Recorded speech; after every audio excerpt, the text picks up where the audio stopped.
Henry Whitlock had lived his whole life in the same stretch of land his grandfather once called the heart of the valley. The soil was rich, the seasons predictable, and the only sound for miles came from the wind brushing through the wheat fields. But over the last few months, the air had grown heavy. Mornings felt slower, thicker, as if time itself had begun to resist. It was late September when the first sign appeared. Henry woke early to check the irrigation lines before sunrise. A cold fog clung to the valley, turning the world into a dull gray sea. He was halfway across the north field when he heard it, soft at first, then clearer, the long, hollow sound of a train horn. He froze. The train tracks had been torn up in 1967. He stared into the fog, expecting to see a mirage, maybe the glint of headlights, but there was nothing, only silence. The sound faded, replaced by the rustle of dry stalks. He shook his head, told himself it was the wind. The next morning, the same sound came again. 6:13 a.m. sharp. The air was identical. The fog rolled the same way. Even the hawk above circled in the same lazy figure-8 pattern. Henry felt something cold creep through him. On the third day, the repetition became undeniable. Every small detail matched: the broken fence post, the half-empty coffee mug on the porch, the faint smell of rain in the air. It wasn't déjà vu. It was a trap. He tried to track the time carefully, writing each date down in a notebook beside his bed. But each morning, the notebook was empty again. No ink, no marks, just the faint indentation of where he had pressed the pen. The calendar never turned past September 24th. The clock never moved beyond midnight. Henry tried to leave. He packed his old Ford truck with supplies and drove down the dirt road that wound through the valley. The fog thickened until he could barely see. The road seemed to stretch on forever.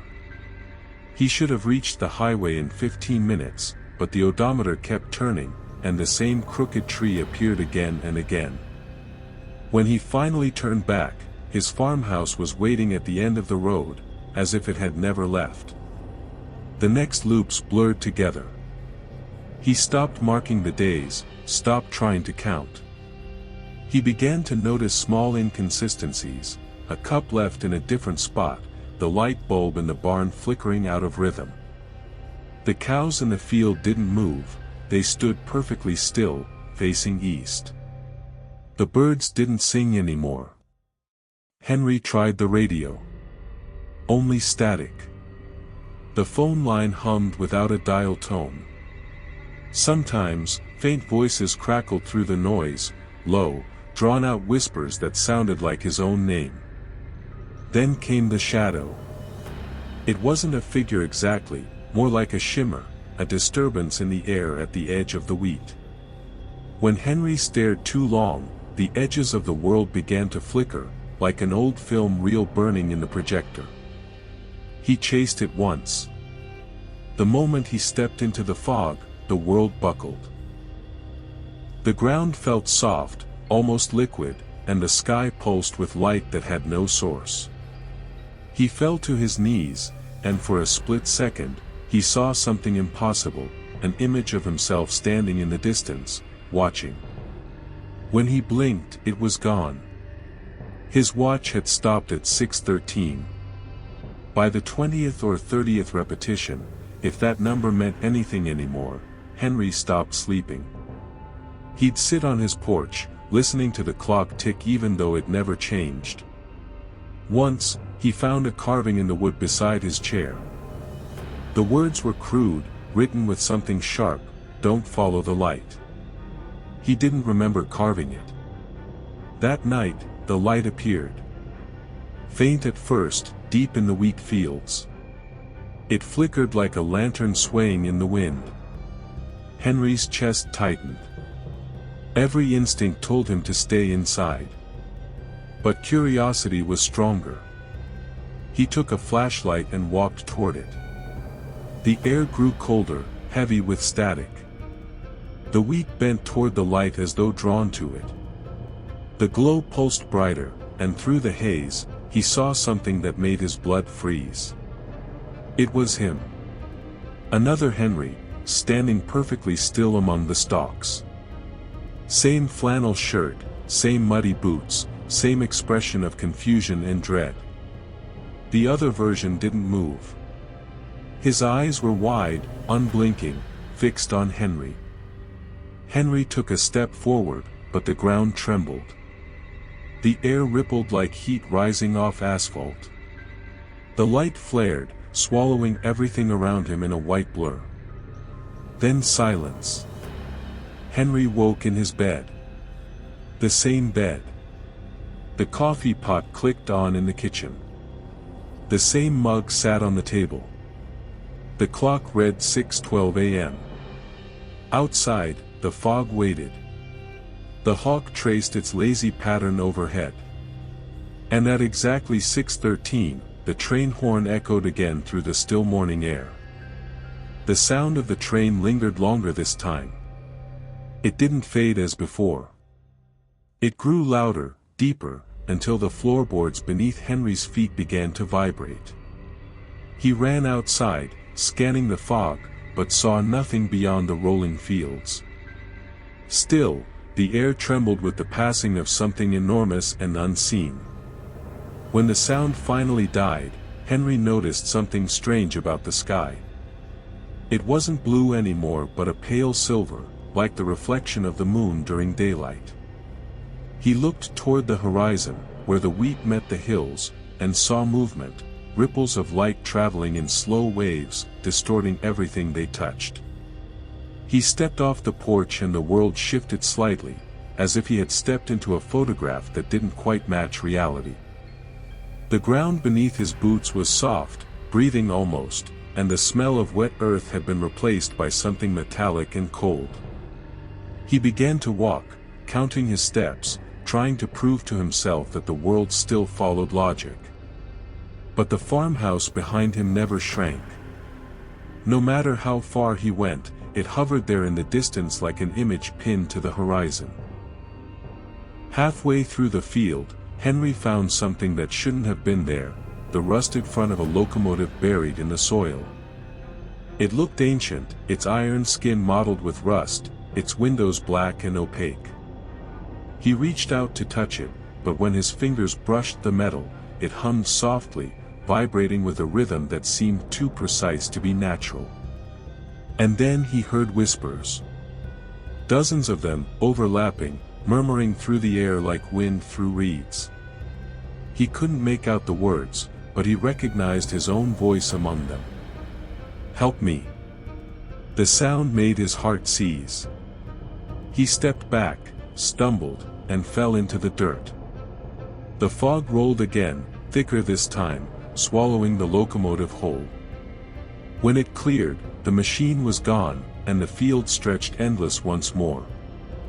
Henry ran back toward the farmhouse, though he didn't know why. His lungs burned, but the house never got closer. Each step felt heavier than the last, the air around him bending and vibrating like heat. The world had become a loop within a loop. Finally, the fog split open, and he found himself standing on his porch again. The door creaked open on its own, revealing the same faint light spilling from the kitchen window. Inside, the clock ticked, frozen at 6:13. His reflection in the window wasn't quite right, its head tilted a second too late, its mouth slightly open, as if it were waiting for him to speak. Henry whispered, "What are you?" The reflection smiled. Then the lights went out. The next thing he remembered was waking on the floor. The room smelled like rain and iron. A faint rumble echoed outside. He crawled to the window and saw the field alive with motion, the wheat bending and straightening in waves, forming patterns, almost words. For a moment, the pattern made sense, a rhythm he could nearly understand, before it shifted again into chaos.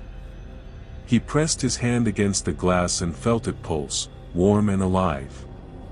Outside, a faint glow appeared again, the lantern light, but this time it wasn't still. It was moving, circling the house, tracing perfect loops. He heard a voice then. Not from the fog, not from the sky, but from inside the walls. "Come back." He turned slowly. The hallway stretched longer than it should have, doors multiplying along its length.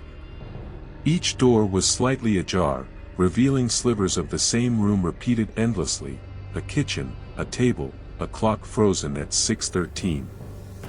Henry walked forward. Each step made the wood creak like distant thunder. He opened one of the doors, and the air inside rippled. Beyond it, he saw the fields again, but it wasn't morning, it was night. The wheat shimmered silver under the moon, and far off, the train tracks glowed faintly, though they had been gone for 50 years. He stepped through. The sound of crickets faded, replaced by the slow grind of metal. The train horn echoed, close this time. Henry turned and saw the ghostly outline of the locomotive gliding across the field without touching the ground. Its wheels spun, but there was no friction, no sound of impact. As it passed, he saw faces in the windows. Pale, motionless, staring out as if caught mid-thought. Some looked terrified. Others looked resigned. One of them looked like him. He ran toward the tracks, shouting for them, for anyone, but his voice came back hollow and distant, like shouting through a tunnel. The train vanished into the mist, leaving the world impossibly silent. Then the ground cracked beneath his feet. Light poured from the soil, pulsing in rhythm with his heartbeat. The air shimmered, and suddenly he saw flashes, moments overlapping, hundreds of versions of the same morning, all stacked together. He saw himself eating breakfast, checking the fields, hearing the horn, dying, waking again, over and over. The loops had been happening longer than he could comprehend. Centuries, maybe. The truth hit him like ice. He wasn't stuck inside time. Time was stuck inside him. The air around him tore open like fabric, and through the tear, Henry saw 1,000 versions of the farmhouse scattered across endless copies of the same valley. Some burned. Some flooded. Some stood perfectly still under stars that no longer moved. In each one, he saw himself, working, sleeping, dying, repeating. The light consumed him. And then, morning. Henry woke to the smell of coffee. The clock on the wall read 6:12 a.m. The fog hung thick outside the window. A hawk circled the sky. He felt the weight of the loop pressing down, but this time something was different. The carving on the porch no longer read "Don't follow the light." It said, "You are the light." Henry stood still for a long time. The train horn echoed once more, deep and distant, but this time he didn't flinch. He stepped outside, feeling the soil breathe beneath his boots, the air hum with invisible energy. The fields shimmered like a living sea, stretching endlessly in every direction. And as the fog rolled over them once more, the world began to fade.